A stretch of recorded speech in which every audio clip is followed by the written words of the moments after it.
El día de hoy tenemos el honor de presentarles a la fisioterapeuta Montserrat Gutiérrez Prieto. Ella es fisioterapeuta del Instituto de Cardiología Preventiva y viene a hablarnos de un tema muy interesante y ha participado con nosotros en otras capacitaciones. Licenciada Montserrat Gutiérrez, muchas gracias por aceptar nuestra invitación y le cedemos los micrófonos. Buenas tardes. Muchas gracias a todo el Instituto de Salud para el Bienestar, a todos los organizadores. Y bueno, mi nombre es Montserrat Gutiérrez y el tema que vamos a hablar el día de hoy es de dosificación del ejercicio en COVID. Y bueno, vamos a comenzar. Cabe aclarar que esta presentación pues es sin conflicto de intereses. ¿Y de qué vamos a hablar o cuáles son los temas que vamos a abordar? Bueno, primero vamos a aclarar que esta plática, si bien trata de ejercicio, no está completamente enfocada en lo que es la unidad de cuidados intensivos. Vamos a hablar un poquito sobre la introducción y definiciones, las diferencias que hay entre ejercicio, actividad física, deporte, las controversias, qué es lo que debemos tomar en cuenta, las medidas a considerar, un poco sobre evidencia de actividad física y mortalidad, beneficios del ejercicio, que sin duda son muchos, solamente vamos a mencionar algunos, y bueno, a partir de aquí ya viene como lo más interesante, que son las contraindicaciones, las principales limitaciones o barreras que influyen en la prescripción del ejercicio, la selección del ejercicio, que es muy importante, una correcta evaluación del paciente, pruebas que se deben realizar, y bueno, la parte del entrenamiento de lo que es la fuerza, el ejercicio interválico y el ejercicio respiratorio. El propósito principal de esta plática pues es proporcionar una guía que sea sencilla y práctica de cómo implementar algunas estrategias de ejercicio dirigidas a los pacientes que nosotros tenemos en nuestras unidades de trabajo, ya sea en nuestros hospitales o en alguna consulta externa, ¿no? Entonces es importante que los podamos guiar con cosas que sean aplicables, si bien a veces pensamos que el ejercicio es algo tan sencillo como decir, caminen 5 minutos, 10 minutos, 15 o 20, y nos olvidamos un poquito de que va más allá para una correcta prescripción, que tenemos que hacer evaluaciones detalladas para que también nuestros pacientes no vayan a sufrir alguna lesión al momento de realizar esta práctica. Y pues vamos a compartir el modelo de trabajo, que es lo que nosotros hacemos en el Instituto de Cardiología Preventiva de San Juan del Río, donde trabajo, y lo que hacemos nosotros mucho es el trabajo en equipo, con médicos, con enfermeras, en nutrición, y pues en mi caso que soy fisioterapeuta. Nosotros estamos muy coordinados en ese sentido para ver la mejor, ahora sí que el mejor pronóstico del paciente. Y para esto tenemos que comprender que para prescribir correctamente el ejercicio es necesario trabajar en conjunto con los demás profesionales de la salud y así conocer las características del paciente. Es necesario que tengamos mucha coordinación, sobre todo con nuestro médico a cargo.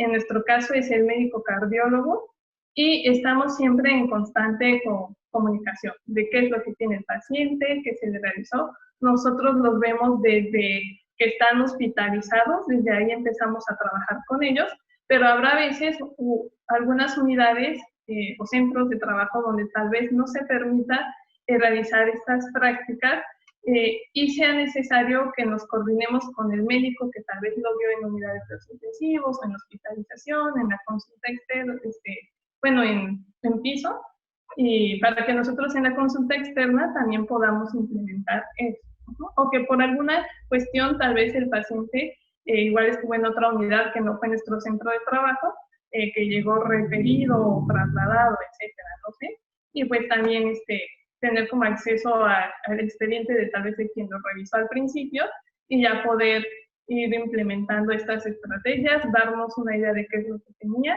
y empezar a trabajar. Para esto vamos a recordar un poquito que es la actividad física, el deporte y el ejercicio. Cuando hablamos de actividad física, pues nos referimos a todas las actividades que nosotros hacemos a lo largo de nuestro día, ¿no?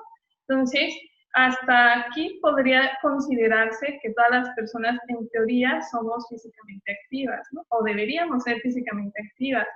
¿Cuándo se considera que somos sedentarios? Cuando esto es como por la cantidad de pasos que damos en un día. Porque uno puede decir, bueno, sí, ya soy físicamente activo, pero tal vez doy menos de 1500 pasos, ¿no? Entonces, eso es algo que nos hace como, o lo que las guías nos marcan para considerar cuando una persona es sedentaria, ¿no? Cuando estamos hablando de ejercicio, aquí ya tenemos un propósito como tal, y entonces empezamos la prescripción con la intensidad, con las repeticiones, con la carga de trabajo, y aquí ya vamos dirigiendo al paciente. Y cuando hablamos de deporte, pues ya estamos integrando toda la parte de recreación. Entonces, podemos tener personas que pueden ser, pues, los tres, ¿no? Físicamente, difícilmente alguien que haga deporte o ejercicio va a ser sedentario, ¿no? Entonces, podemos tener una persona que haga deporte y ejercicio, o que solamente haga ejercicio, pues también va a ser físicamente activa, ¿no? Y bueno, ya entrando un poquito más en el tema de lo que es el COVID, tenemos que, o sabemos que la infección por COVID pues se transmite a través de gotitas del tracto respiratorio. Y los síntomas comunes que incluyen, pues ya sabemos que es fiebre, que en algunos pacientes tos seca, fatiga, dolor de garganta, dolor muscular, dolor de cabeza, en algunos pacientes pues la pérdida del olfato y del gusto, y esto es como lo general, lo que todos hemos escuchado, que se ha repetido bastante, pero también sabemos que igual prácticamente en esta situación todos los pacientes los debemos tratar como paciente COVID hasta que se demuestre prácticamente que lo contrario, ¿no? Porque hay casos o reportes de pacientes que llegan con otros síntomas y que ya cuando se les hacen los estudios, pues efectivamente es COVID-19. Y para esto también tenemos que conocer cuáles son los factores de riesgo que hacen que esta enfermedad pues se complique, que sea un poquito más severa, ¿no? También ya hemos escuchado bastante, la edad es algo que ha influido, las comorbilidades del paciente, si es un paciente con hipertensión, si es un paciente diabético, si es un paciente con una enfermedad coronaria o cerebrovascular, con enfermedad pulmonar obstructiva crónica, con alguna enfermedad crónica renal, con cáncer, son pacientes que normalmente pues se nos van a complicar. De entrada ya son pacientes que traen todas esas complicaciones propias de su enfermedad. Hay pacientes que tienen todas o varias, no porque tengan una no van a tener otras o demás. Y bueno, aparte, ¿qué puede también influir para que este paciente todavía se complique más? Bueno, pues tuberculosis o que tenga VIH, ¿no? Igual la enfermedad reumática del corazón o alguna otra cardiomiopatía.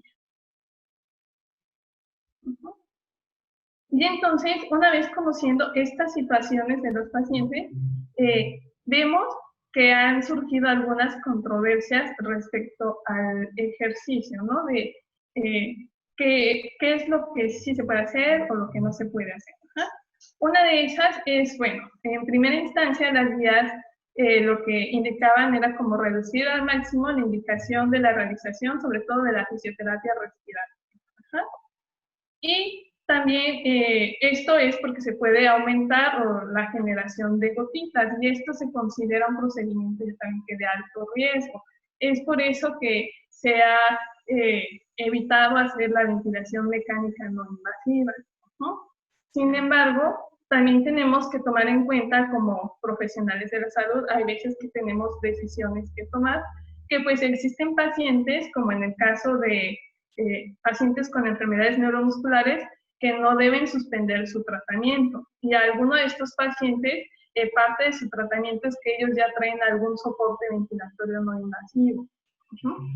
Entonces, es algo que debemos considerar o tomar en cuenta, y que también en este tipo de pacientes, a veces una traqueotomía suele complicarse más por todo el problema que viene con la difusión o el quitar el soporte ventilatorio, ¿no? Entonces, es algo que debemos, pues, considerar, ¿no? Como ir poniendo en una balanza. Sin embargo, no vamos a arriesgarnos más, ¿no? También debemos, pues, seguir todas las recomendaciones, las normas que nos mandan sobre el uso de equipo de protección personal.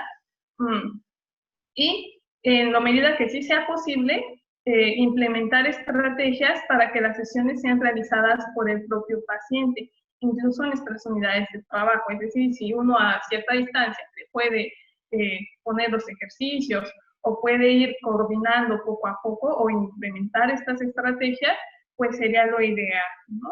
Porque sí hay que evitar también la mayor exposición de lo que son el personal a este tipo de pacientes, ¿no? Y bueno, por último, bueno, no por último, otro punto a tratar es la limpieza y desinfección del material en caso de ser compartido, ¿no? Esto es muy, muy importante y es algo que suele suceder mucho en los servicios de rehabilitación.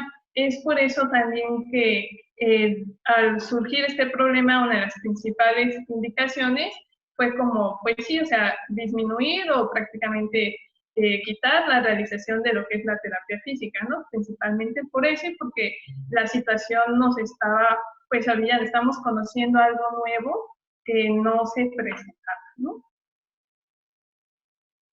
Y bueno, las indicaciones de un protocolo de actuación deben interpretarse siempre de forma individualizada para cada paciente y al fin, les vuelvo a recordar, al final siempre debe prevalecer el juicio clínico pues de quien esté tratando, y esto lo vamos a lograr en conjunto con nuestro equipo.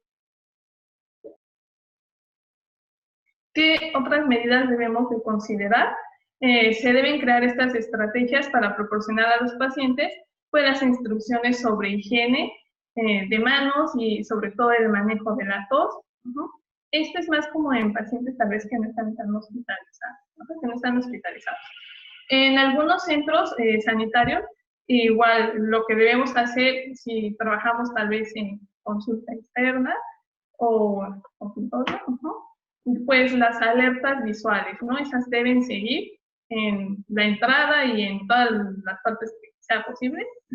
Los pacientes que ya reciben oxigenoterapia, pues debemos considerar y siempre tener muy presente que pues pueden evolucionar a un síndrome de distrés respiratorio agudo en cualquier momento.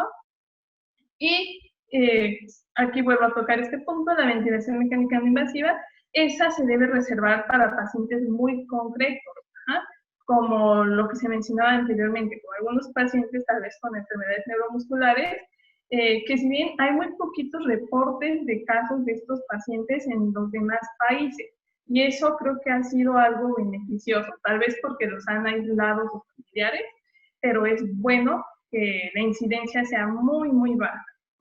Y aún así, siempre tenemos en cuenta, en ningún caso, retrasar lo que es la intubación. Y la prevención de complicaciones en paciente crítico, pues ya cuando el paciente ya se enfermó, ya lo tenemos en una unidad de cuidados intensivos, pues sí, ya necesitamos iniciar lo que es una movilización activa en medida de lo que sea posible, en cuanto ya se pueda realizar, y sobre todo precoz. Debe ser activa y precoz. A veces se inicia con movilizaciones activas asistidas, y esto también va a depender de los objetivos que se tengan en esta unidad. Y aclaro mucho este punto porque como vamos a tratar puntos acerca del ejercicio, es bueno saber que cuando estamos en una unidad de cuidados intensivos, aquí los objetivos cambian y también las escalas de evaluación. Porque aquí lo que nos interesa pues es que el paciente no se vaya a complicar, que el paciente mejore y que disminuya el tiempo de hospitalización, de estancia hospitalaria. El ejercicio en fase aguda, lo que nos marca la mayoría de la bibliografía, pues es que no se recomienda. Esto es por la cuestión de que la parte de el hacer una respiración diafragmática o el empezar a hacer respiraciones profundas o alcanzar ciertos volúmenes de oxigenación mientras se hace esta práctica de ejercicio, pues favorece a que se pase esta carga viral o esto que inicia tal vez en vías aéreas superiores a vías aéreas inferiores. Ajá. Tampoco se recomienda el uso de un inspirómetro incentivo ni de algún otro tipo de ejercitador en fase aguda, ni el entrenamiento de músculos respiratorios. Igual, tampoco el entrenamiento físico, nos limitamos solamente a movilidad. Ajá. Pero en el caso de que sea tal vez algún paciente que esté en una fase aguda, ¿no? Algún deportista, obviamente él no va, o su cuerpo no va a caerle bien, no va a tolerar completamente el reposo, ¿no? Y tampoco debe ser así. Entonces, ¿qué es lo que tal vez sí va a poder seguir haciendo? Algunas movilizaciones, supongamos que el paciente esté en su casa, que no lo mantengan como completamente sedentario. O vamos a trabajar a lo que serían bajas intensidades, que básicamente pues es pura movilidad articular y algunos estiramientos. Esto es porque debemos evitar pues los largos periodos de sedestación o de inmovilidad. Hay que tener presente que por sus comorbilidades los pacientes no pueden suspender tampoco sus terapias, ¿no? Entonces, en este caso sería, no sé, tal vez algún paciente que ya estaba realizando algún tipo de ejercicio porque lo necesitaba y precisamente, o sea, por lo mismo no va a poder suspenderlo. Entonces, ejercicios de baja intensidad sí se van a poder realizar. No sé, tal vez algunos ejercicios, por poner un ejemplo, para tratar algún dolor de rodilla, ¿no? El ejercicio físico diario, pues va a depender de la sensación de disnea y va a estar contraindicado si el paciente tiene fiebre. Por la misma patología de la enfermedad, que ya vimos que tiene, el paciente puede tener dolor muscular o estar muy cansado, también va a ser difícil que quiera hacer mucho ejercicio o mucha movilización. Y se debe evitar definitivamente el ejercicio de alta intensidad, porque también es un hecho que hay pacientes que pueden decir, yo me siento bien, o sí, tengo fiebre, pero yo quiero seguir haciendo ejercicio o quiero entrenar. O sea, ese tipo de pacientes también existe y sobre todo las personas que tengan contacto con o que sean entrenadores físicos que tal vez ahorita están escuchando la plática, deben tomar mucho en cuenta este punto, ¿no? De evitar el ejercicio de alta intensidad en estos pacientes. ¿Cuáles son los parámetros que nos van a guiar para saber en qué momento o cómo sí podemos seguir trabajando al paciente? Bueno, cuando la persona tenga una frecuencia cardíaca menor a 100 latidos por minuto, igual una frecuencia respiratoria menor a 24, la temperatura menor a 37, la presión arterial sistólica, pues debe estar mayor a 90 milímetros de mercurio. Y la saturación arterial de oxígeno mayor al 90% en caso de que no exista como una insuficiencia respiratoria previa, ¿no? Porque tal vez hay pacientes que por lo que ella traía saturaban menor a 90. El nivel de conciencia definitivamente es algo que debe o que importa demasiado, debe ser el adecuado, sobre todo para seguir instrucciones. Y no debemos pasar del 80% de la frecuencia cardíaca máxima esperada para la edad. Se debe iniciar un entrenamiento o lo que se recomienda en los programas de rehabilitación de un 60 a un 65%. Vuelvo a hacer hincapié en el sentido de que estos parámetros no están tan enfocados como a la unidad de cuidados intensivos, porque aquí hay que considerar otras cuestiones. O tal vez nuestro paciente pues no va a estar en unos 100 latidos por minuto, o tal vez con la pura sedestación ya va a aumentar su frecuencia cardíaca, ¿no? Entonces hay que ir estando en ese tipo de pacientes, hay que estar haciendo algunas pruebas de cómo responden cuando se sientan, a los cambios de posición, si se hace algún entrenamiento con ciclómetro, etc. En cuanto a evidencia de actividad física y mortalidad, hay demasiada. pero una bueno, por la cual puse aquí, es la que salió en la Guía Mexicana de EPOC este año, que precisamente pues ya nos habla de que la inactividad física pues es un predictor fuerte de mortalidad. Entonces, esto es algo que tenemos que tener muy, muy presente, de que ya no solamente es la obesidad o el peso, porque a veces parece que nos enfocamos más en, bueno, está en su peso ideal, ¿no? Pero podemos tener un paciente que tal vez esté en su peso ideal y que sea sedentario, y entonces ya desde ahí debemos considerar que tiene tal vez mayor probabilidad de morir que un paciente que tenga un peso un poco más elevado, pero que sí haga ejercicio. Y volvemos a algo que tal vez hemos escuchado mucho, ¿no? De que es más importante fijarse en los porcentajes de grasa, en los porcentajes de músculo y no tanto en el peso. Y efectivamente, ¿no? Entonces, aquí vamos a ir viendo más adelante por qué la importancia del entrenamiento de la fuerza y del ejercicio. Algunos beneficios del ejercicio, hay demasiados también. Y bueno, el que es como muy importante, que nos ha ayudado bastante y que yo creo que ha ayudado también a la gente, es la parte de la salud pues, física y mental, ¿no? O sea, el mejorar la calidad de vida en pacientes también con cáncer, el que te desestrese el ejercicio, sobre todo en la etapa de confinamiento que se ha estado viviendo, es algo que ha ayudado bastante. Sabemos que el ejercicio pues, va a mejorar el control metabólico y la función cardiorrespiratoria, ayuda a la fijación de calcio a los huesos, y por eso también es importante que pacientes con osteoporosis realicen ejercicio con carga, y de hecho que sea ejercicio fuera del agua. Bueno, esto es tal vez un poquito fuera del tema de COVID, pero lo menciono porque es muy común pensar que porque el paciente tiene osteoporosis necesita hacer ejercicio en agua, cuando es todo lo contrario. Necesitamos crear pequeñas cargas o estrés en el hueso para que tengamos una correcta fijación de calcio. Eso complementándolo también con lo que es la vitamina D.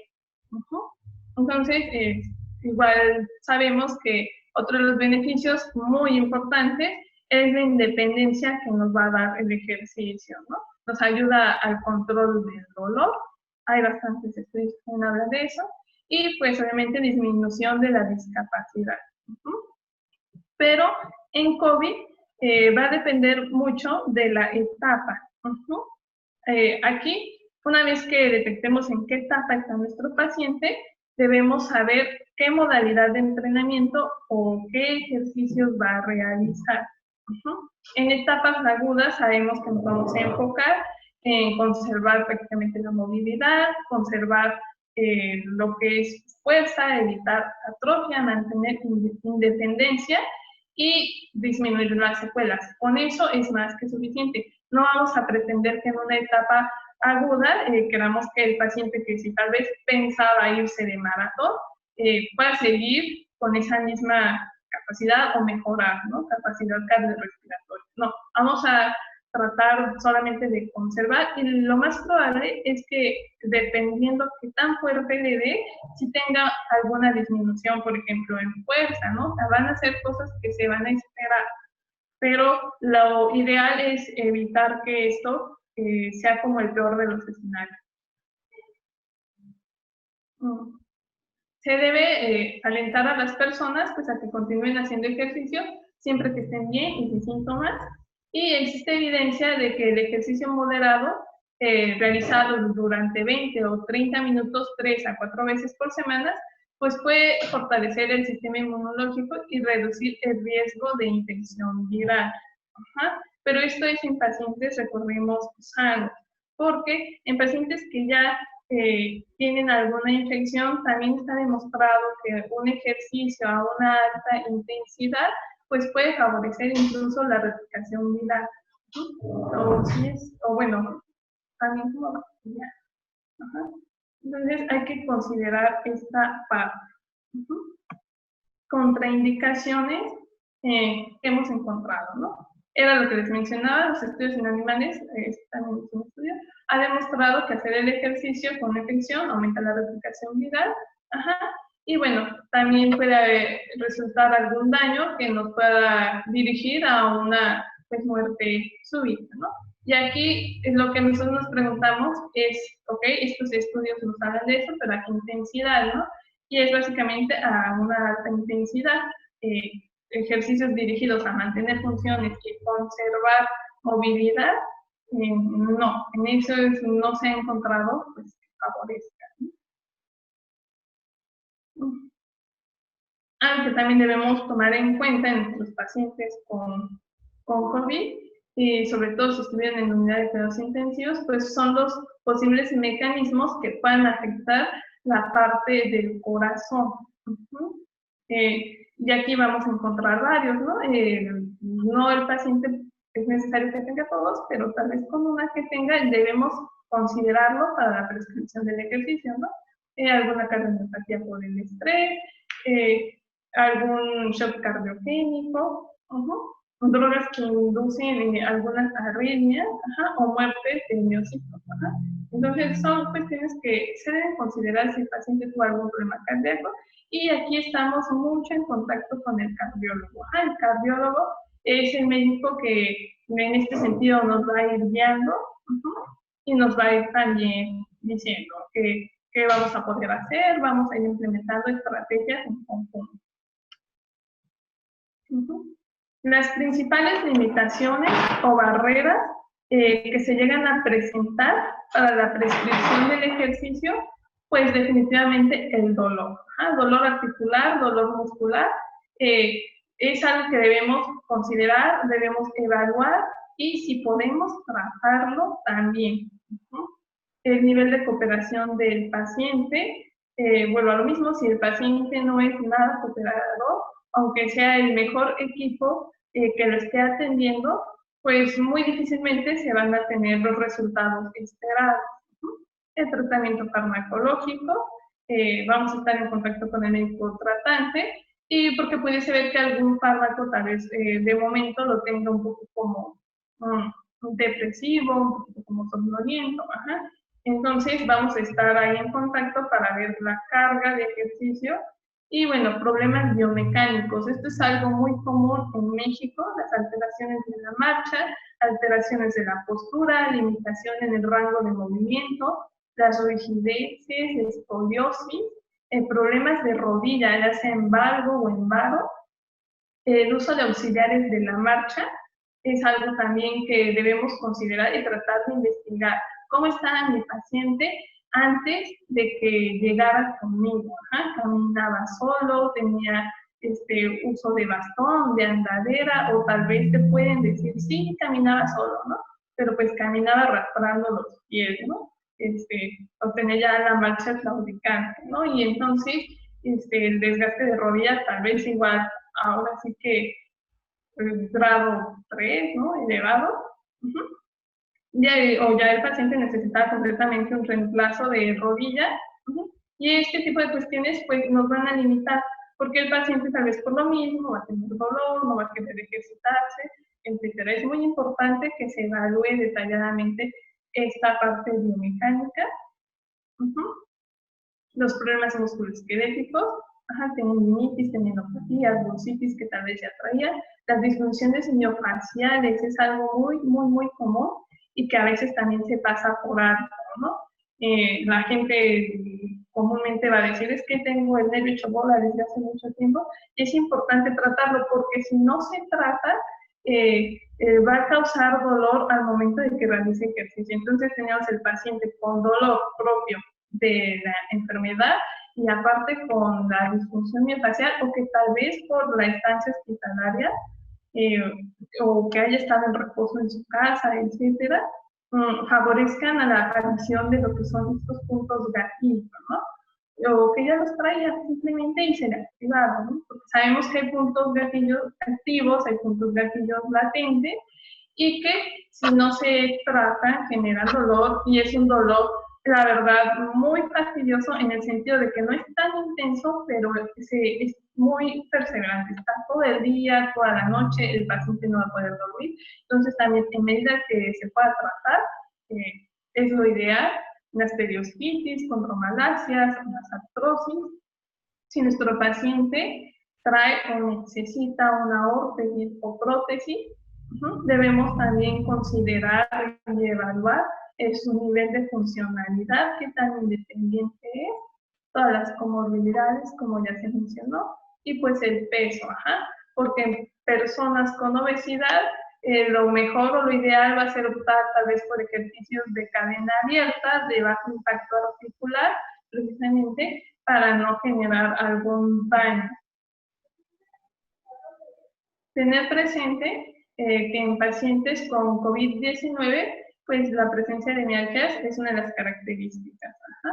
Por lo cual, el entrenamiento de fuerza lo vamos a ir moderando poco a poco. Vamos a iniciar con cargas bajas, únicamente evitando lo que son las atrofias y también en medida de que el paciente lo vaya tolerando. Para eso pues, nos vamos a guiar con algunas escalas. Y algo que también hay que recordar es que los músculos de los miembros superiores pues tienden a fatigarse antes que los músculos de las piernas, ¿no? Entonces, ya es por el tipo de fibras musculares que hay, ¿no? Los músculos de las piernas son más resistentes, son más fuertes, a diferencia de los brazos. No debemos olvidar en ningún momento, pues, el equipo de protección personal. El paciente deberá utilizar mascarilla quirúrgica, lavar las manos antes y después de realizar los ejercicios. Ahorita todo el mundo nos está lavando las manos. Evitar realizar los ejercicios cerca de otras personas. Y estas son recomendaciones también como generales. Evitar la realización de ejercicios en áreas comunes. Si el paciente vive con otras personas, pero solamente a él le dio, ya sabemos que se recomienda que esté aislado en su propia casa, en alguna habitación, y bueno, pues lo ideal sería que lo que pueda realizar, pues lo realice ahí, ¿no? Que no vaya a salir a realizarlo, no sé, en la sala o en otro lado, ¿no? Porque es importante que se mantenga, pues, aislado, ¿no? Y suspender, pues, en caso de fiebre mayor a 38 y dolor de pecho. Aquí tenemos una imagen a grandes rasgos de lo que nos marcaba el Hospital Italiano de Buenos Aires, de cómo deben ser las medidas de seguridad, dependiendo las maniobras o el procedimiento, si se considera como de alto riesgo, ¿no? Y ya aclaramos que lo que es la parte del ejercicio o de la fisioterapia, sí las guías lo marcan como algo de alto riesgo, sobre todo por la parte de generación de aerosoles.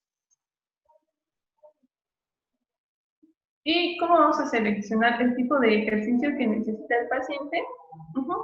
Bueno, pues tenemos que respondernos estas preguntas, ya tomando en cuenta todos los puntos que se mencionaron anteriormente, toda esta evaluación, es qué ejercicio va a necesitar mi paciente, ya viendo los resultados de las escalas o pruebas que se les realizaron, algunas pruebas tal vez específicas, si tenía algún dolor de rodilla o de hombro, de la espalda. Entonces, eso es lo que nosotros nos tenemos que plantear. ¿Qué diagnóstico médico de base trae, aparte de el COVID? Si ya trae, si es el paciente hipertenso, etc., ¿no? Tratamientos farmacológicos, si era sedentarismo, obeso, si era deportista, y si era deportista, pues si era amateur o de alto rendimiento, ¿no? El estado nutricional también es muy, muy importante, y toda la parte de los resultados que nos arroje la evaluación funcional y biomecánica, así como la edad.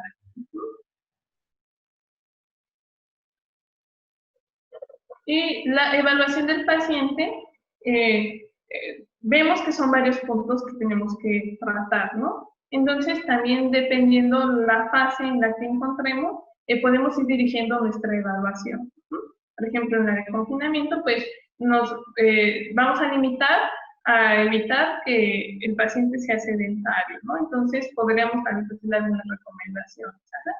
Pero ya cuando el paciente está en un hospital, aquí se debe iniciar desde la unidad de cuidados intensivos. El ejercicio debe estar a cargo del fisioterapeuta intensivo en conjunto, tal vez con el médico rehabilitador que esté trabajando igual ahí, o con el médico cardiólogo, el médico intensivista. Ahí es donde van a empezar como a evaluar en conjunto los pacientes o en los pases de visita, y van a ir creando estas estrategias, ¿no? En pacientes, bueno, nosotros en el Instituto de Cardiología, en los pacientes que no son COVID, de hecho, iniciamos lo que es la marcha de 6 minutos, o prueba de caminata de 6 minutos, más el ecocardiograma y el electrocardiograma, son los que realizamos. Y también si el paciente es post-COVID o si está en casa, pues ya también vamos a poder igual jugar un poquito más con las intensidades, ¿no? Si el paciente ya pasó esta etapa, ya vemos que su PCR salió negativa, vemos cómo está, tal vez trae secuelas, tal vez no trae tantas secuelas porque tuvo una muy buena atención. Bueno, entonces vamos a ver el trabajo, ¿no? Ya vamos a poder jugar un poquito más con estos intervalos de entrenamiento o con las pesas, las ligas, con lo que se quiera trabajar dependiendo del objetivo. ¿Qué pruebas vamos a realizar?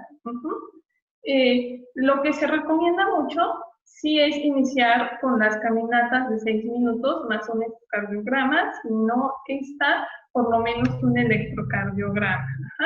No vamos a realizar lo que es la ventilometría, ahorita en pacientes con COVID, eso no lo vamos a realizar, ni la glucometría, que son mediciones que también nos ayudan como a ver la cantidad o el flujo de aire que tiene el paciente. Entonces nos limitamos nada más a caminata de 6 minutos, más un estudio cardíaco, y vamos a encontrar precisamente con esta prueba, aunque es muy sencilla, datos muy interesantes de cómo está el paciente.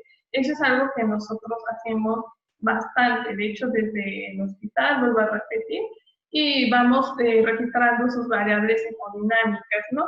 Cómo está su presión arterial sistólica, diastólica, la saturación, la percepción al esfuerzo. Varios datos los vamos registrando y los registramos inmediatamente después de la prueba, y todavía los registramos a los 3 y a los 5 minutos. Eso es lo que nosotros hemos estado haciendo, y encontramos que como hay pacientes que incluso sí logran recuperarse a los 3 minutos o ya van recuperándose, y habrá pacientes que no, que después de los 5 minutos siguen con los valores igual, ¿no? Entonces ya nos van dando también como idea, y nos evitamos el estar diciéndole a los pacientes tal vez que caminen 15 minutos o 20 minutos, cuando tal vez apenas se completaron la prueba o hubo pacientes que se detuvieron, ¿no? Después de esto, habrá pacientes que tal vez, en el caso de que ya sean post-COVID, se les pueda realizar alguna prueba de esfuerzo, ya sea en alguna banda sin fin o en alguna bicicleta. Lo ideal sería hacer una ergoespirometría, pero no en todos los centros de trabajo se puede, y aparte también se considera un procedimiento de alto riesgo. Aquí ya tendremos que tener definitivamente una PCR negativa. Debemos evaluar la fuerza con el dinamómetro, o si igual si no se cuenta, pues también hay otras escalas que nos ayudan, aunque lo ideal sería la dinamometría, y pues no olvidar realizar una interpretación de todos estos datos. Una vez que realizamos lo que es la prueba de caminata de 6 minutos, nosotros calculamos la distancia que debe recorrer el paciente. Y para eso ocupamos esta ecuación. Esta solo es una de varias que ya hay, pero es la que más hemos trabajado. Y por poner un ejemplo, ya tenemos, ¿no? El paciente masculino, ¿no? Entonces, el 7.57 ya es una constante que nos da la fórmula. Lo que vamos a hacer es sustituirlo por la estatura en centímetros menos 5.02, que es otra constancia, menos la edad en años, bueno, menos 1.76 por el peso en kilogramos, y a eso le vamos a restar 309 metros. Eso nos va a dar lo que es la distancia que el paciente debe recorrer con esas características. Un hombre de tantos centímetros, con tantos años, ¿no? Y con cierto peso, ¿no? Es lo ideal para él, ¿no? Pero aparte calculamos algo que se llama límite inferior a la normalidad. Y lo que es el menos 153 en hombres y el menos 139 en mujeres, ya también son unas constantes que se hace al valor que nos arrojó la fórmula, ¿no?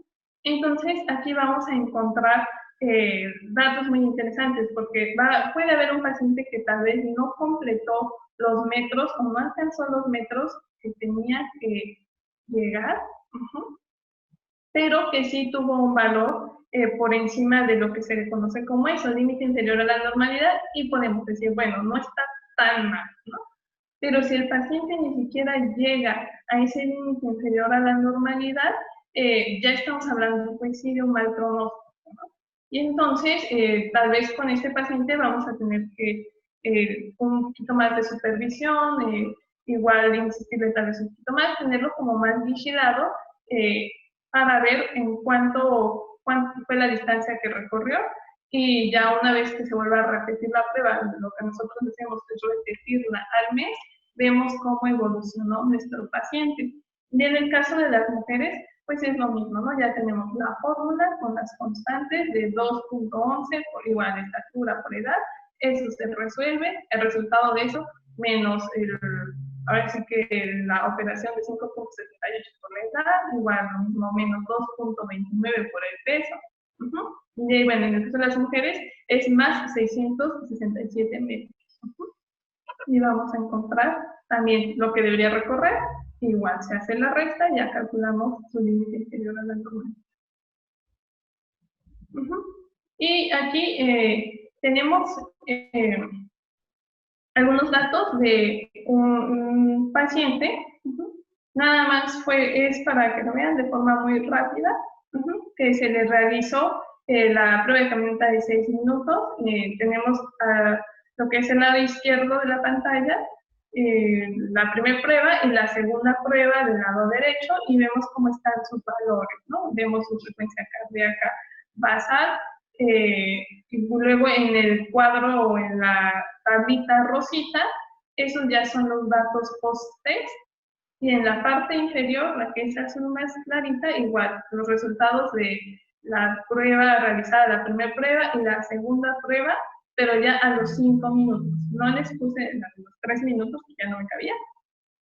Pero podemos observar cómo, por ejemplo, en la tablita rosita, que es post-test, vemos que en la primera prueba, pues su frecuencia cardíaca después de realizarla, son 75 latidos por minuto, de hecho bajó en lo que estaba en la parte basal, pero ya en la siguiente test, o sea, en la segunda prueba al mes alcanzó 202 latidos por minuto inmediatamente después de realizar la prueba, con una gran diferencia de que la distancia recorrida de este paciente fueron 400 metros, mientras que en su primer prueba su distancia fue menor a 100 metros.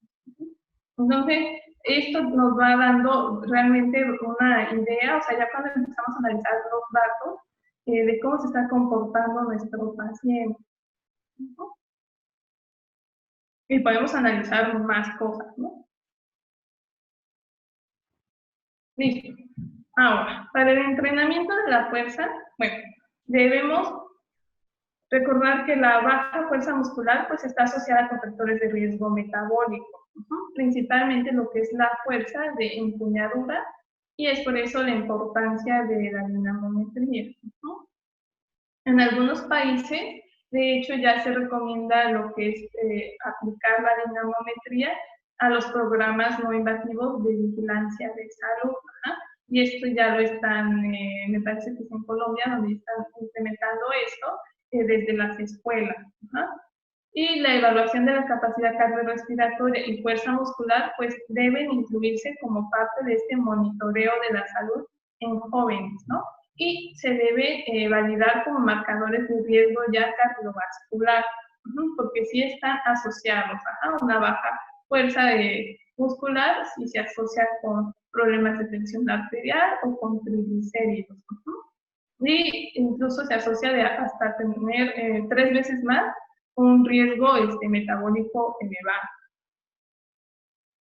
Aquí les puse un estudio que, por si lo pueden buscar, porque es un estudio donde tratan de estandarizar la fuerza de tensión manual en adultos chilenos, menores, chilenos sanos, mayores a 20 años, perdón.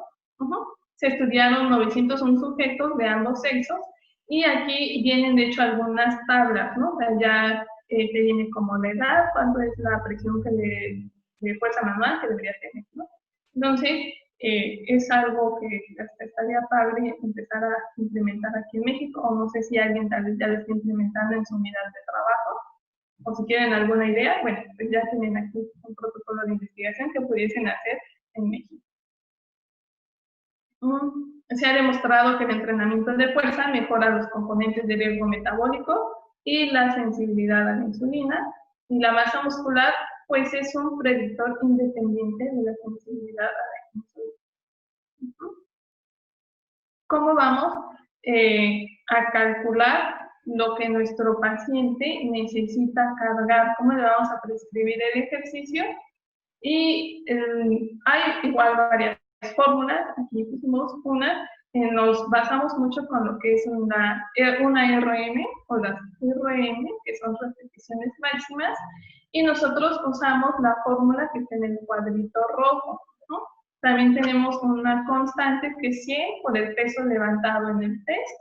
Aquí podemos elegir cualquier peso y eso se va a multiplicar por 1, que ya es una constante. Igual tenemos más otra constante que es 0.025 por el número de repeticiones hasta el fallo.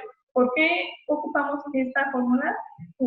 Porque también hay algunas escalas, yo creo que algunos sí las han escuchado, que dicen de, bueno, vamos a darle, el paciente va a calcular sus repeticiones máximas tratando de hacer 10 repeticiones, y ya cuando no pueda más de 10, de ahí se empieza a calcular el peso. Pero a veces es difícil calcular el peso con el que va a iniciar el paciente. En cambio, en estas fórmulas uno puede elegir cualquier peso, puede elegir un peso bajo, no sé, 500 gramos, 1 kilogramo, y le decimos al paciente que haga cierto ejercicio, no sé, flexiones de brazo, hasta que falle, ¿no? Y entonces calculamos la fuerza y ya vamos a tener ahí los resultados. Es recomendable empezar siempre por la etapa de acondicionamiento, que la mayoría de la bibliografía marca que pues, es de 12 repeticiones, e ir aumentando la carga gradualmente, ¿no? Y se van haciendo cálculos o reglas de 3, ¿no? A qué intensidad queremos cargar, sea el 50 o 70% de una repetición máxima, que esto ya no nos dio la fórmula, o igual si queremos un 60 o un 70, dependiendo del estado de nuestro paciente, y ya nos va dando también una guía de cuántas repeticiones, ¿no? Por ejemplo, si queremos trabajar fuerza, pues vamos a iniciar menos repeticiones, ¿no? De 1 a 6, pero tal vez con el 85% de lo que es. Yo realmente no recomiendo, y bueno, no solamente yo, la bibliografía, es raro que te recomiende que cargues el 100% de tu repetición máxima. Eso porque sí se asocia a lesiones musculoesqueléticas. Y también hay que estar acondicionando al paciente en que realice los ejercicios correctamente. Eso es algo también muy importante, ¿no? El enseñar que colocar correctamente, que haga un agarre donde se vaya a lastimar. Entonces, es algo que se debe considerar.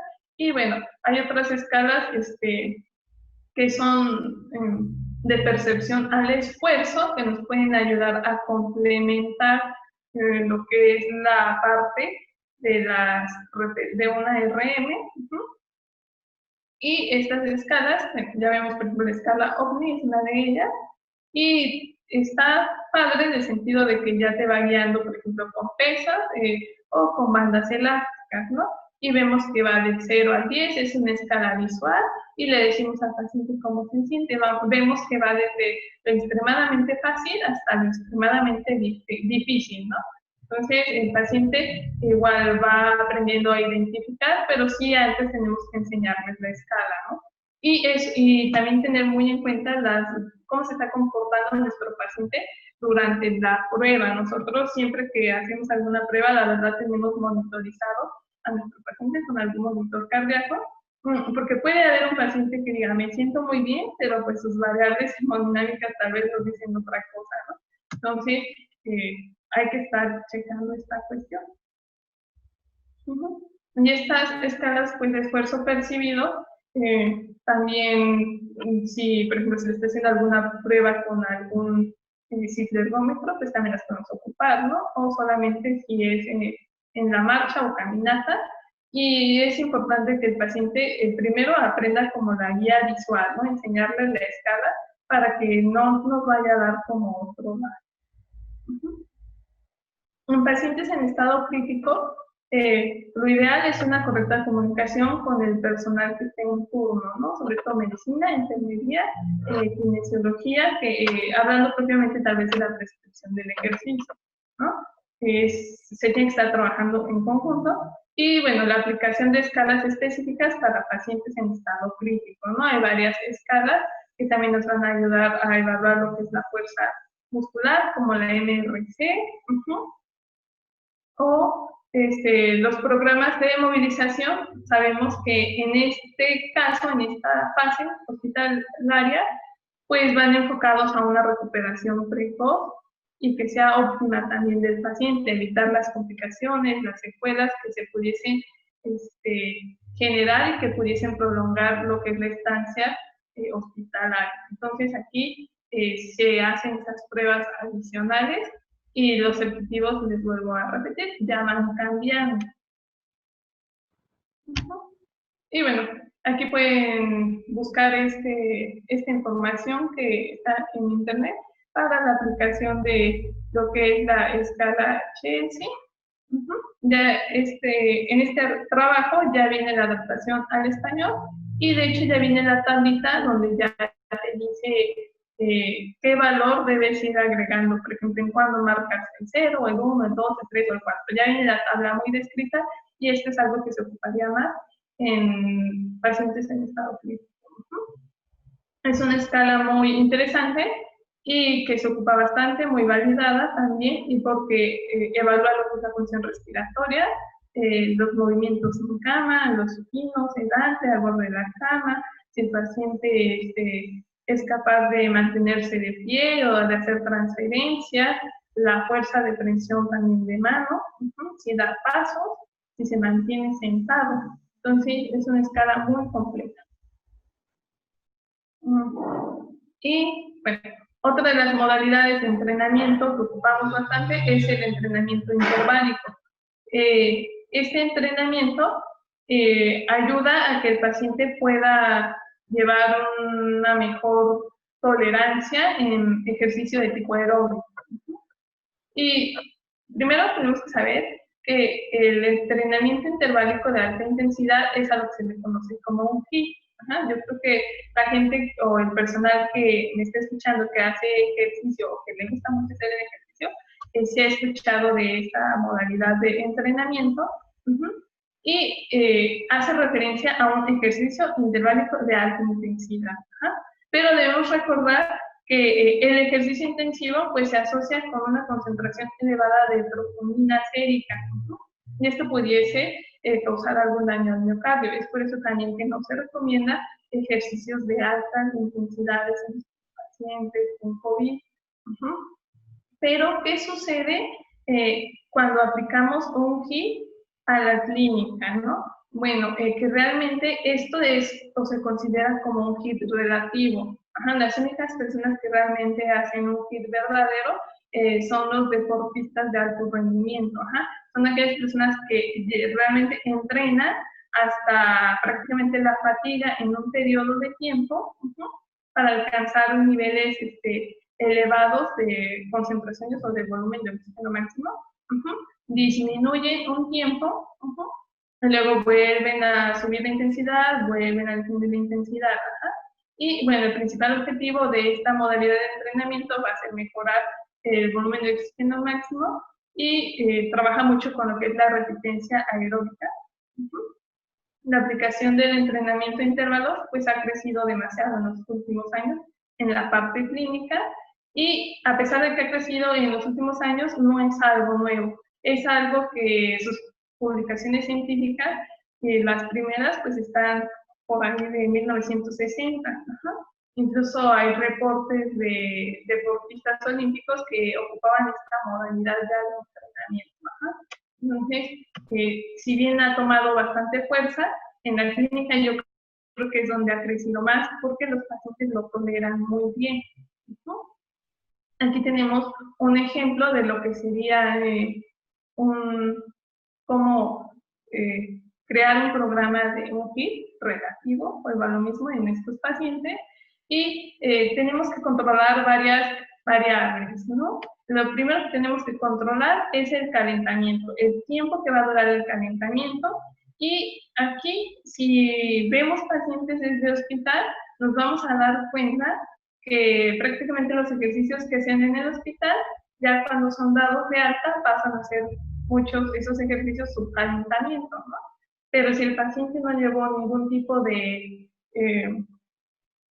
ahora sí que de ejercicios durante su estancia hospitalaria, pues hay que enseñarles y hay que controlar eso, porque tenemos que estar controlando otra vez las frecuencias cardíacas, la saturación, la presión, o sea, todos estos valores, ¿no?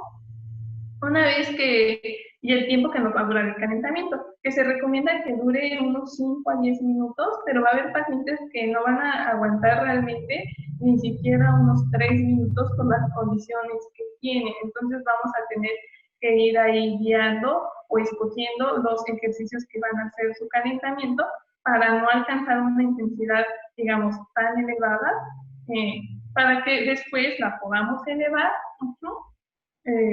Y una vez que se eleva esa intensidad, bueno, lo que hay que hacer es mantener esa intensidad un periodo de tiempo que son segundos, no son minutos, no, 20 segundos, 30 segundos, y baja esta carga de ejercicio. Lo ideal es que una vez que bajemos la intensidad, el paciente siga ejercitándose, pero a una intensidad menor a la que llegamos, ¿no? Y esto se le conoce como una pausa, o bueno, como una parte como activa del ejercicio, ¿no? O sea, realmente no es que se detenga, ¿no? Como un descanso activo, esa es la palabra que quería decir. Este tipo de ejercicios se puede hacer en bicicleta, que es lo que más se recomienda, o tal vez en alguna banda sin fin, aunque ahí va a ser un poquito más difícil, ¿no? Porque estar jugando con las velocidades en la banda sin fin, ¿no? Entonces, a veces es un poquito más fácil decirle al paciente que pedalee más rápido durante cierto periodo de tiempo y que luego disminuya la velocidad, ¿no? Entonces, ya desde aquí tenemos también que calcular el tiempo que dura ese descanso activo y otra vez volvemos a subir la intensidad a los valores que estamos esperando y disminuir. Y así lo vamos haciendo y, ok, ya controlamos esta parte del ejercicio, ahora tenemos que controlar los números de series, ¿no? Porque podemos tener que una serie van a ser, por ejemplo, 3 intervalos, ¿no? Los intervalos son 3 rectangulitos, donde arriba dice duración, ¿no? Entonces podemos calcular 3 intervalos así seguidos o 5 intervalos y disminuimos damos una pausa mayor de descanso y luego volvemos a hacer otra vez lo que son los intervalos, ¿no? Ya esto, estas variables también las tenemos que estar controlando, a diferencia de cuando hacemos un ejercicio continuo. Y debemos tomar en cuenta que el tiempo total del kit relativo pues, es la suma de todos esos intervalos y debe ser mayor al tiempo que el paciente es capaz de alcanzar en una sesión de ejercicio continuo. Regresando un poquito, va a haber casos, porque sí los hay, donde el paciente no va a poder realizar un descanso activo. Y entonces aquí sí vamos a tener que decirle al paciente que haga tal vez un alto, que se recupere y que ese alto no sea tal vez como completamente total, en el sentido de que podemos decir, bueno, siga moviendo sus pies o sus piernas, por lo menos, ¿no? Para que tampoco frene completamente. Van a existir pacientes que no pueden ni deben suspender su tratamiento farmacológico. Este es un paciente que no tiene COVID, pero igual lo vimos en el Instituto de Cardiología Preventiva hace tiempo, y que por lo mismo que traía, costaba mucho trabajo manejar lo que son los periodos de ejercicio, y se optó por que el paciente empezara el entrenamiento a la par que se nebulizaba, ¿no? Solamente con el objetivo de disminuir como esa percepción que tenía el paciente al ejercicio y de que se estaba ahogando, ¿no? Esa percepción de disnea, y la verdad es de que resultó bastante bien, y en algunos pacientes ha resultado bastante, ¿no? Y ha dado menos resultados. Entonces debemos recordar que la participación, pues, de todo el personal de salud hace que el paciente pueda reintegrarse a sus actividades cotidianas lo antes posible. El entrenamiento de los músculos respiratorios va a depender también, igual que lo anterior, de la fase en la que se encuentra nuestro paciente. Y bueno, estas imágenes son de una guía que publicó el Colegio Mexicano de Terapia Respiratoria. Bueno, en terapia respiratoria y rehabilitación pulmonar. Y aquí es una guía visual que incluso si ustedes lo buscan así en internet y lo descargan, ya les van a dar los ejercicios con la descripción para que se le enseñe al paciente el trabajo, digamos, ya de los músculos respiratorios y accesorios de la respiración, los diferentes tipos de respiración general, la abdominal, la diafragmática, la expansión postal, y bueno, y demás, ¿no? Y también lo mismo no se recomienda en fases agudas, pero en pacientes post-COVID, sí, hay que tomar en cuenta que a veces para los adultos mayores este tipo de ejercicios es un poquito complicado, hay que estar insistiendo, crear mucho sentido de la propiocepción en el paciente, y poco a poco irlos guiando, siempre iniciar con la respiración diafragmática y abdominal. Ya después les vamos agregando los brazos o los grados de dificultad. No olvidarnos del estiramiento. Se recomienda en pacientes en programas de rehabilitación siempre que se realice, y de preferencia que sean por cadenas musculares.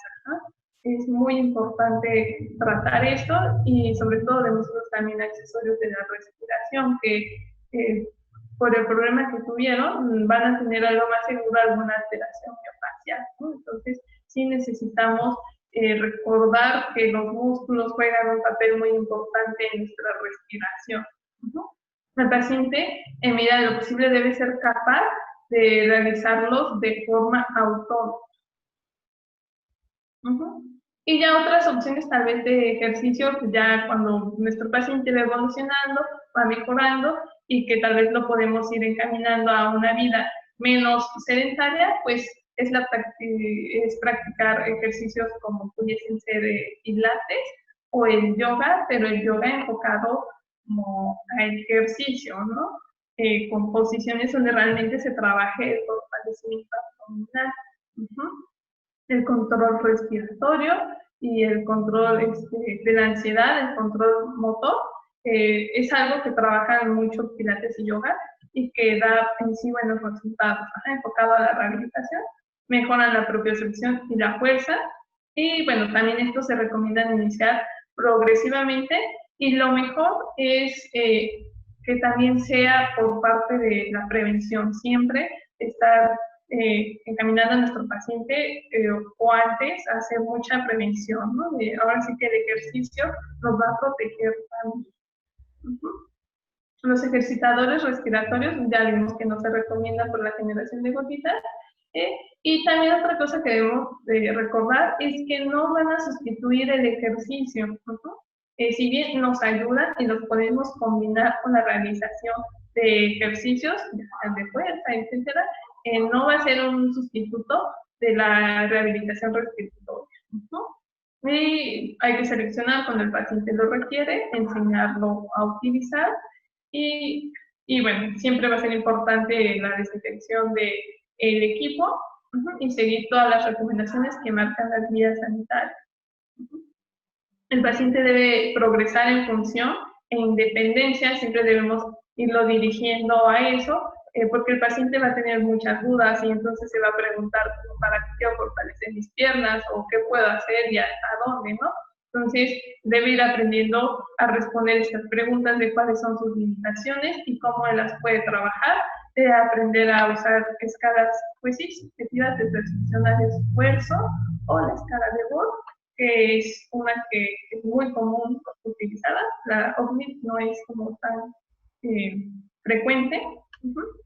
Y debe aprender a diferenciar los dolores musculares de otro tipo de dolor o síntomas. Utilizar la tecnología es algo que también estamos haciendo para tener menos contacto con los pacientes y también exponerlos a que salgan tanto. Y aquí sí debemos seleccionar qué tipo de paciente es apto tal vez para el uso de estas tecnologías, ¿no? O de algún programa a distancia.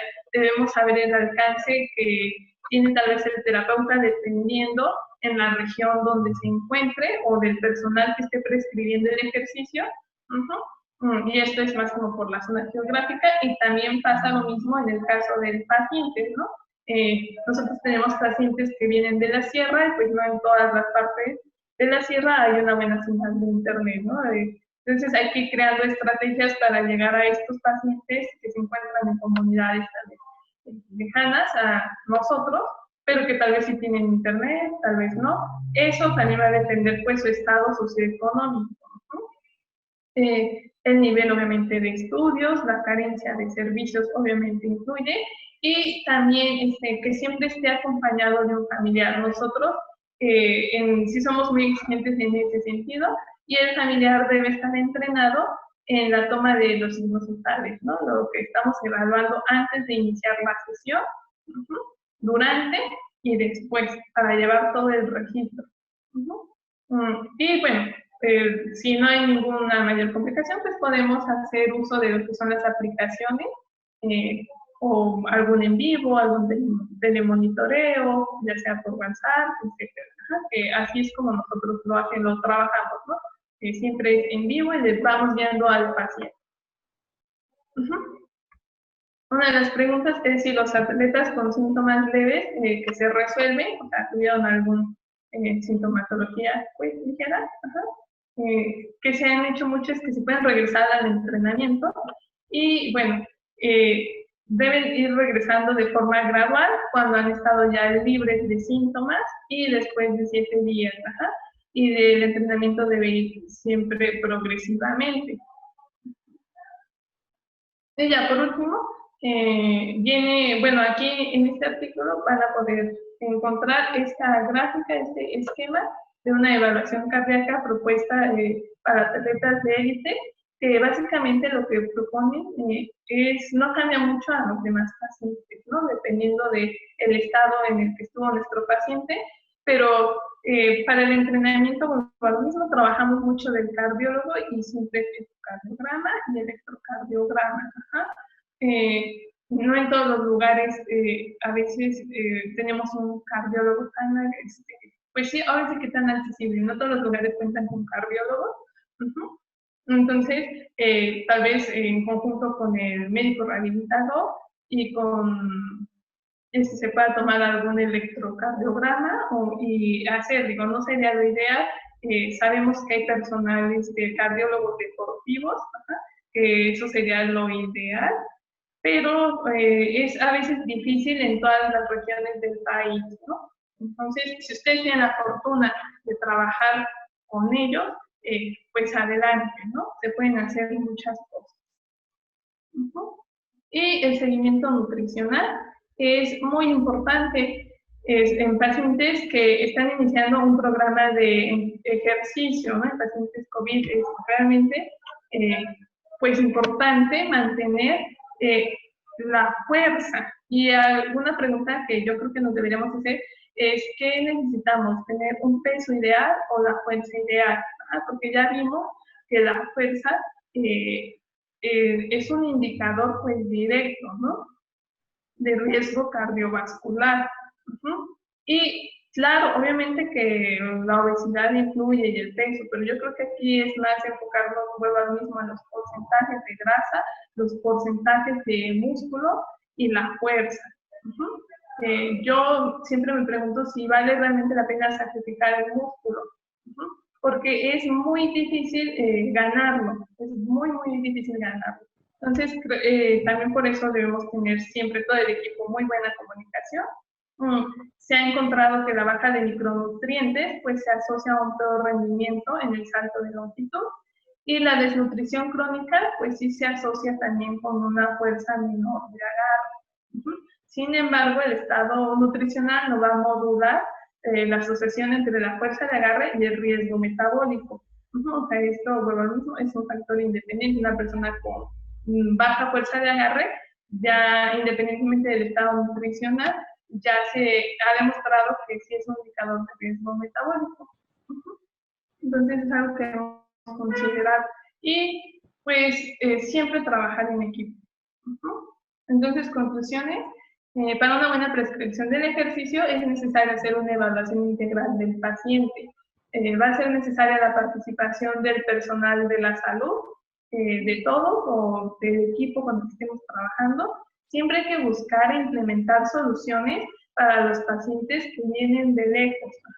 Debemos tratar de llegar a ellos y habrá veces que sí va a ser un poco complicado, pero yo creo que un buen equipo sí podemos tratar de resolver algunas cuestiones, ¿no? Será necesaria la participación del familiar y principalmente del paciente. Y bueno, el personal de psicología también muy, muy importante en la parte de prescripción del ejercicio, porque, pues va lo mismo, no todos los pacientes van a ser cooperadores, o también podemos tener el extremo de pacientes que pueden decir, yo estoy bien, ponme más ejercicio, más y más y más, y sus valores nos dicen todo lo contrario, entonces hay que llevárnoslo también con calma, ¿no? Y pues me parece que eso sería todo. Bueno, pues la información, vuelvo a lo mismo, tiene el propósito de brindar una orientación, pero esto no es una prescripción para casos específicos. Y pues agradecemos al Instituto de Salud para el Bienestar, a todas las personas que están organizando y que están detrás de estas capacitaciones. Y siempre muy agradecida con el Colegio Queretano de Fisioterapia, con la Universidad Politécnica de Santa Rosa, con la UAC y principalmente también con el DICRE y con el Instituto de Cardiología Preventiva, que son institutos que comparten demasiada información que ustedes pueden buscar. Aquí les comparto lo que es el DICRE. Algunas personas sacan charlas, pláticas, principalmente enfocados en pacientes con enfermedades neuromusculares. Entonces, es muy importante porque ese también es otro tema muy aparte, ¿no? Cómo prescribes tal vez el ejercicio o qué debes tomar en cuenta en estos pacientes neuromusculares que sabemos que van a tener alteraciones del tono, ya sea alguna hipotonía, alguna hipertonía, y aparte que también tienen problemas musculoesqueléticos, etcétera, o el estado de conciencia, o tal vez el habla, ¿no? Se comprenden, pero no hay una buena comunicación, y entonces ya esto se va haciendo todo un equipo de trabajo. Pues eso sería todo de mi parte. Aquí están mis datos por cualquier cosa, o si gustan que te les envíe la presentación. Muchas gracias. Muchas gracias, fisioterapeuta Montserrat Gutiérrez, por su excelente ponencia. Le recordamos a todos nuestros participantes que esta es una sesión a micrófono abierto. Si alguien gusta expresar algún comentario o alguna felicitación a la ponente, favor de levantar la mano desde la aplicación o bien escribir la felicitación o la duda o comentario en el chat. Vamos a pasar con la sesión de preguntas. Ya tenemos la primera. La primera pregunta es de Lili Yáñez. Ella pregunta lo siguiente: en un paciente de terapia intensiva con más de 15 días con ventilación mecánica, ¿qué consideraciones clínicas se deben considerar para iniciar rehabilitación física? Bueno, en pacientes que están en unidades de cuidados intensivos, siempre lo principal es el estado hemodinámico, ¿no? Y siempre que tratar de que esté lo más estable. Y recordemos que la rehabilitación física va también desde los cambios de posición. Hemos visto que el pronar a los pacientes da muy buenos resultados y pues también disminuye, por ejemplo, lo que es la parte de lesiones, ¿no? De algún plexo braquial, cuidar las articulaciones, uso de órtesis o férulas que se les pueda diseñar. Ajá, eso también entra como parte de la rehabilitación y que lo pueden hacer incluso también en conjunto con el personal de enfermería. Ahora es que también depende del alcance que tenga pues nuestra unidad, porque sabemos que hay varias unidades de cuidados intensivos, pero habrá unas que tienen mayor accesibilidad a ciertas cosas que otras, ¿no? Hay unas donde vamos a tener un poquito más de carencias y siempre, siempre, siempre cuidarnos nosotros. Muchas gracias, fisioterapeuta Montserrat. Tenemos otra pregunta también de Lili Yáñez.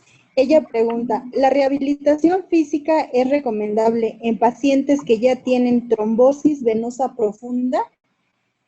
La rehabilitación física es recomendable en pacientes que tienen trombosis venosa profunda. Pues nosotros realmente en el instituto, de hecho, trabajamos con un angiólogo y sí iniciamos la rehabilitación, pero vuelvo a lo mismo, es mucho. Iniciamos con ejercicios de baja intensidad principalmente. Y normalmente o a veces ya están como anticoagulados, hay que tener bastante cuidado con las decisiones que se van a tomar. Yo me siento muy afortunada de trabajar con especialistas pues, de esa categoría, ¿no? Pero sí, nosotros sí lo hemos llegado a hacer. Y de hecho, incluso estoy viendo como otra pregunta que si es recomendable movilizar el paciente cuando está intubado. Sí, sí es recomendable.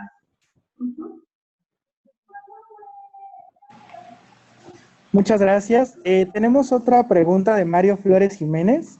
Él dice lo siguiente: buenas tardes. Como parte de los ejercicios para disminuir la dificultad respiratoria ante el COVID-19, ¿recomendaría la respiración con los labios fruncidos, la respiración abdominal acostado, la respiración costal, expiración lenta con boca abierta y realizar expiraciones con un popote? Y en el caso de fiebre, ¿se puede realizar ejercicio? Muchas gracias. Ese tipo de ejercicios respiratorios realmente era lo que se mencionaba, no se recomiendan en fases agudas por el riesgo que hay de que tal vez si tenemos un paciente que apenas va iniciando, pasan todo este tipo de gotitas o favorecemos a que lleguen de vías aéreas superiores a vías aéreas inferiores. Por eso es que nos limitamos más como simplemente a mantener la movilidad articular, evitar las hipotrofias, ejercicios que solamente son de mantenimiento y que no nos van a causar como algún gasto respiratorio, que no nos van a alterar tanto la frecuencia respiratoria. No se recomiendan, las guías no recomiendan específicamente el ejercicio de labios fruncidos. Y los ejercicios con popote igual desde hace mucho tiempo ya no se recomiendan como parte de la rehabilitación respiratoria.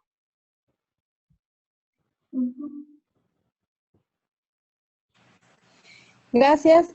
También tenemos comentarios donde la felicitan por su excelente ponencia, le dan las gracias.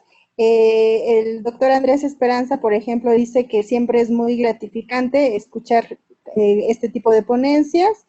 Y hay un comentario, por ejemplo, de Patricia Ledesma López.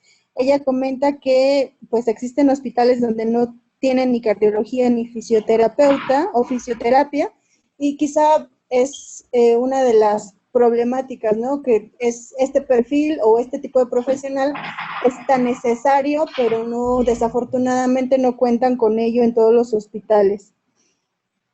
Y sí, no sé si quiera comentar algo al respecto. Sí, claro, ese es uno de los principales problemas que hay, no solamente en México, realmente en muchos países y más de Latinoamérica. Por eso es importante que todos estemos en comunicación y si llegamos a conocer en algún congreso o en algún lugar a alguien que trabaje, pues qué mejor que tal vez hacer esa relación, ¿no? Porque al final de cuentas el trabajo en equipo es lo que va a hacer que nuestro paciente salga adelante.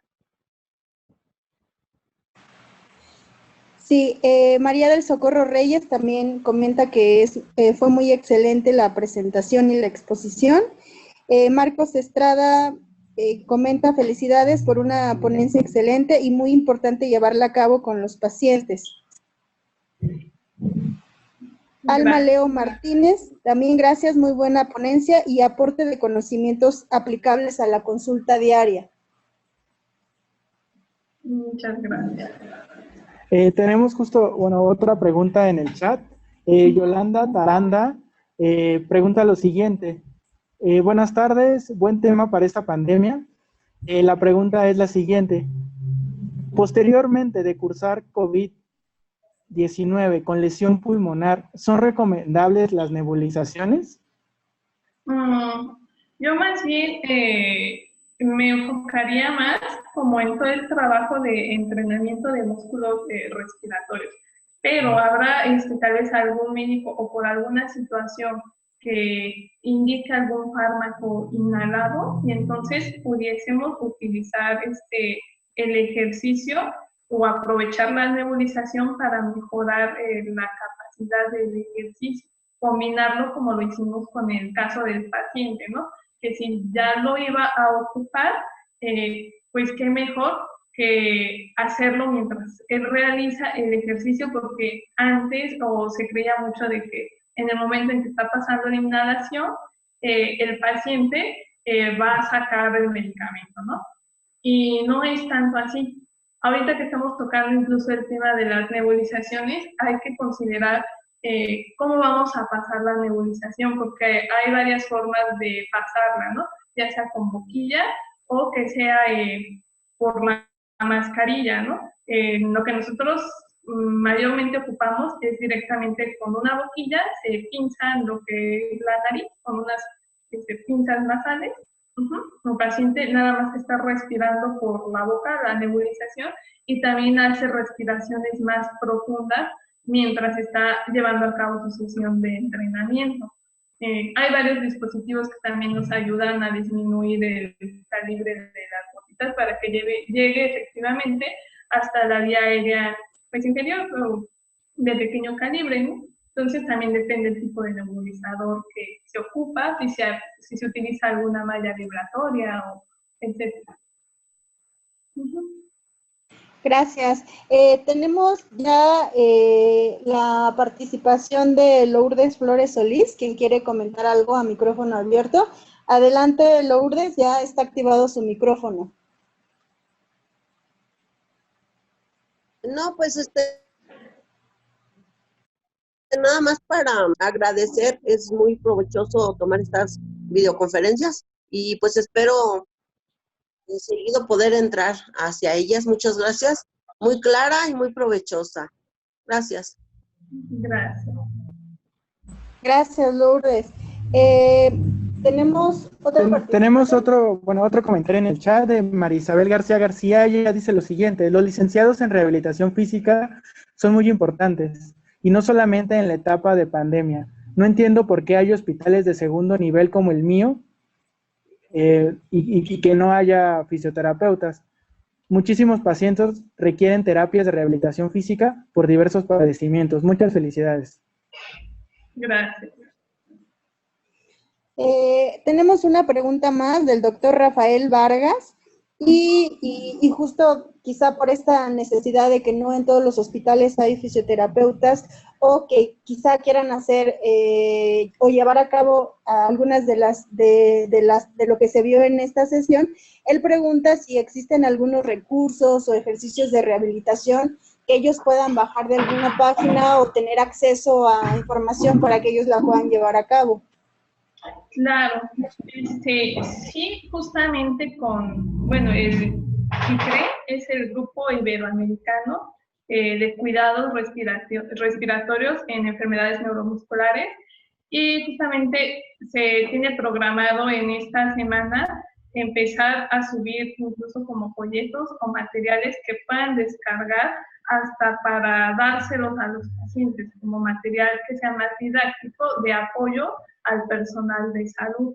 Y también está, por ejemplo, el Colegio Mexicano en Terapia Respiratoria y Rehabilitación Pulmonar, donde pueden encontrar la guía de ejercicios que presenté. Bueno, ni siquiera presenté toda la guía, solamente algunos, donde ya te explican cómo es los ejercicios de expansión costal, la respiración diafragmática, respiración abdominal. Entonces, yo les recomiendo esos dos, pero sobre todo el DICRE.